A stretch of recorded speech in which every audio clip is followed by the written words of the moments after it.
Hi, I'm Lisa from Lori's Country Cottage. Welcome to How Tuesday. Today I'm going to share with you how to make placemats from Karen Montgomery and the Quilt Company.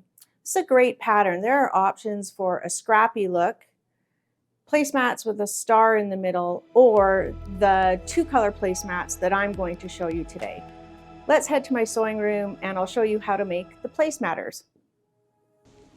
Let's collect our supplies for the placemats.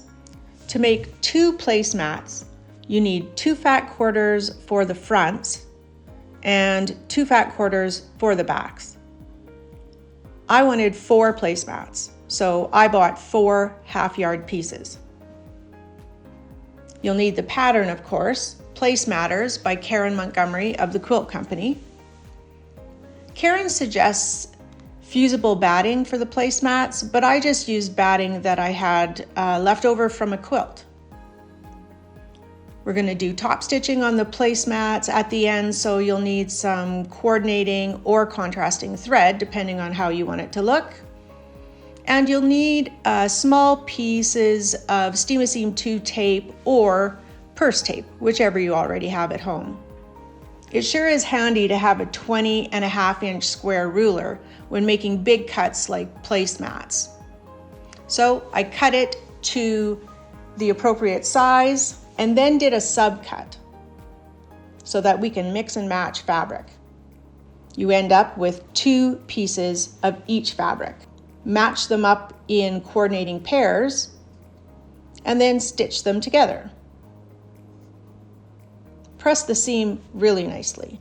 Now you're going to make a cut on either side of that seam line and then make a switcheroony. Sew them back together and then take each placemat top and make the appropriate cuts. We're going to shuffle some pieces and then sew them back together. Karen gives really great instructions on how to do the cutting and the shuffling when using directional fabric. Now you sew them back together. Here are the orange and black ones. Take your placemat top and lay it on top of batting and cut the batting exactly the same size as your placemats. It's time to prepare the backings.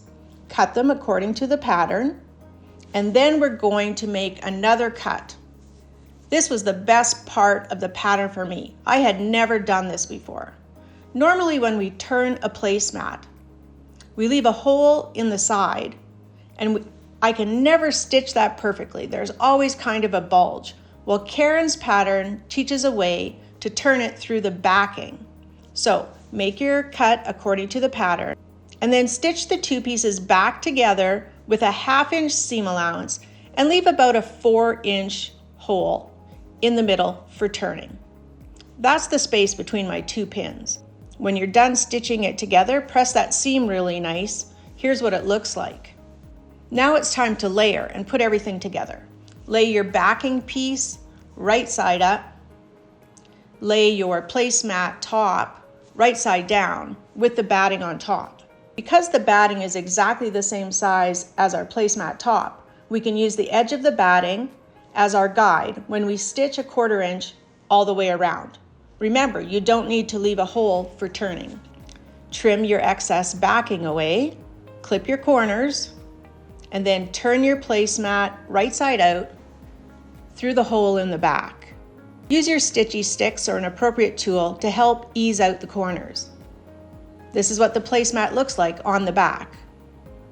Now we need to close that hole. Take your Steam 2 or your purse tape and stick it down inside the seam allowance. Once it's cool, peel off the paper backing and then press with your iron to seal. You can choose to hand stitch that closed if you want, but my top stitching closed the hole, so I didn't bother to do it. I did a simple stitch in the ditch for my placemats. There were lots of great straight lines to follow. And here are my 4 placemats. Orange and black butterflies, and green with sunflowers. I really enjoyed making these placemats, and I know I'll make more. The pattern gives you variation for making scrappy placemats She gives you all the measurements to do that, as well as a placemat with a star. I hope you enjoyed learning how to make the placemats, and I'll hope you'll try next time Karen's no binding method with the nice envelope on the back for your placemats. Thanks for joining me for How Tuesday.